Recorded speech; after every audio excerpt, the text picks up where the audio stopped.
is Beardo Cleaver. Welcome back to my channel. Hope you're doing most excellent today. Today we are listening to Mr. Bungle's song called Quote Unquote, also known as Travolta. So this was recommended to me by a random viewer on a previous reaction video, so I thank them for that. This is the only Mr. Bungle album I'm familiar with, actually. I have it on CD. It's been a long time since I listened to it, and I really should listen to it more because I remember liking it very much. It's very quirky and progressive and just wacky. Like, there's no way they take themselves seriously.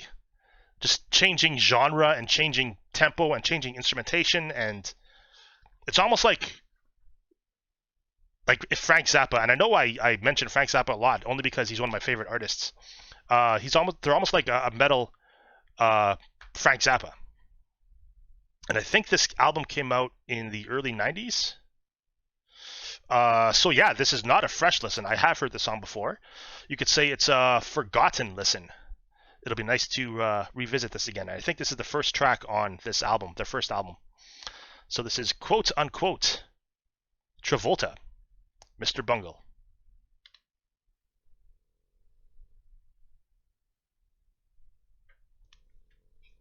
I remember now. Yes, it takes like 30 seconds or so for the song to kick in. I remember now. We could order a pizza, and it'll get here, and we could eat a slice or two, and the song still hasn't started yet. And I'm noticing things on the cover now I haven't noticed before, like the faces on the upper left and right corners of it. That's pretty trippy. There we go. Yes. Yes. I remember now. It's gonna go into that just that carnival groove. Bow, bow, bow. Not yet. Here we go.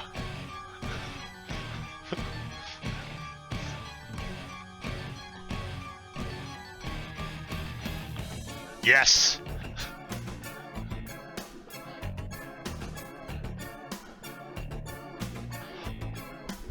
What is the name of that? The sound of the keyboard. It sounds almost like a harpsichord, I think. And Mike Patton, one of the most versatile, recognizable vocals in rock and roll, in hard rock and heavy metal.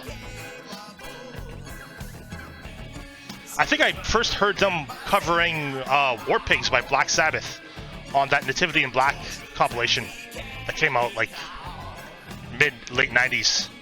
Yeah.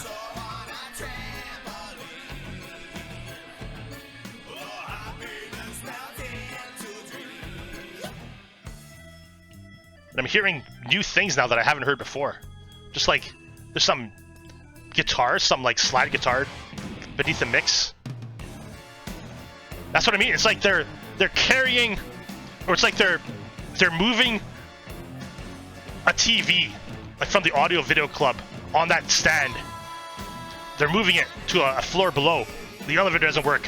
There's two guys moving it, and it's like they got to the first step, and they almost tripped, and they almost fucking bailed, but they were able to save it at the last second. That's what it sounds like. That little stop of that last part. Now we're in a John Carpenter movie.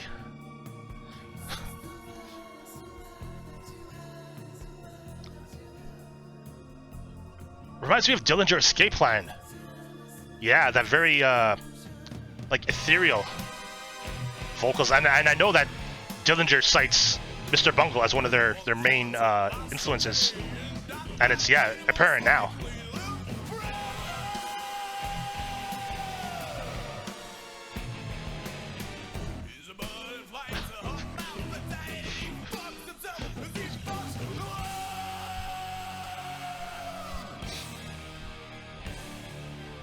Sick riff too, and the guitar sounds so chunky.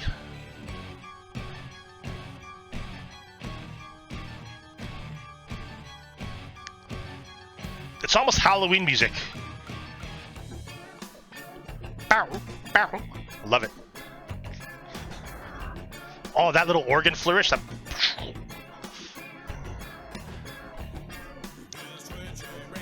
Yeah, I'm gonna stop the music actually for a sec.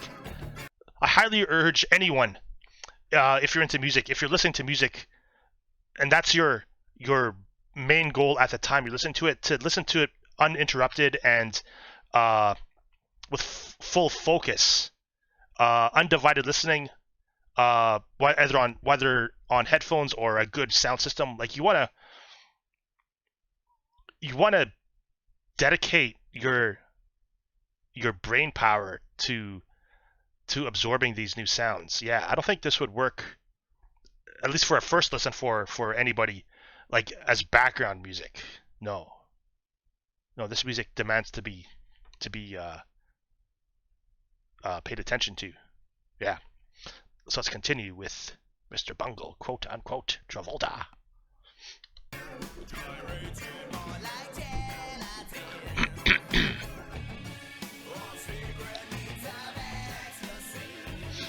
And I think they just came out with a new song, which is, I think it's an older record or a new recording of an older song, from what I've read.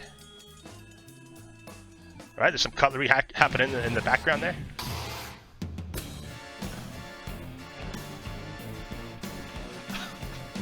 It just sounds like a giant, like what do you call it? Microwave. That's it. A food heating device, a microwave that's gone haywire and like wreaking havoc.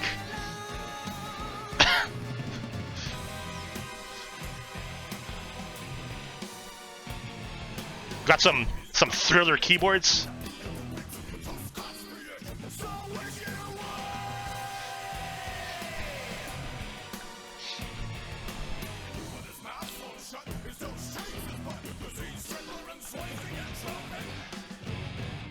He's got the vocals double track there, coming in each ear, left and right.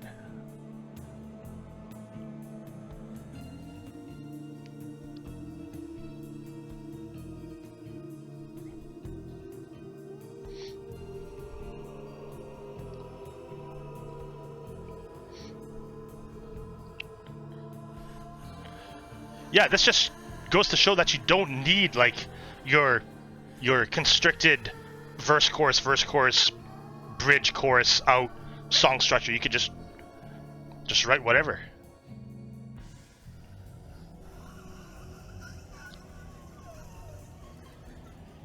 I found though that I think to make the most impact, you need to have some sort of recognizable hook in the song. So I've maybe discovered a formula. I don't want to say formula that you should 100% stick to, but make your verses as crazy as you want, like atonal, whatever, but the chorus should stick to more traditional values, like melodic structure with a hook and everything. But I don't remember hearing a chorus in this song. This is the chorus. Don't bore us to get to the chorus. They left the chorus for the last part of the song. But how could you be bored with a song like that before this?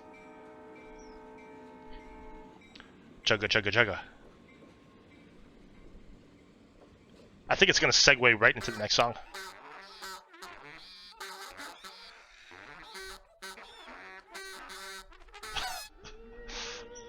Ooh. Yep. All right. That was cool. That was nice to revisit that. And yeah, I have the CD somewhere. Like, there's my CD rack right there. I gotta pull it out and find it and put it on again. Listen to it. Yeah, that was great. Loved it. So yeah, if you guys have any other recommendations and suggestions for me to check out, it doesn't have to be metal. It doesn't have to be Mr. Bungle. It could be anything. Anything in the world. And the weirder, the better, honestly, because I think I'm getting used to and desensitized to your typical, not only song structure, but like sounds. Like yeah, like going back to that AC/DC song, like yeah, it's an alright song, but we've all heard, we've all heard it before already, right? So I'm just into not necessarily faster or darker or heavier, but just new sounds, new combination of sounds. Yeah, that's what it's all about. So please let me know in the comments below. That was Mr. Bungle, quote unquote, Travolta.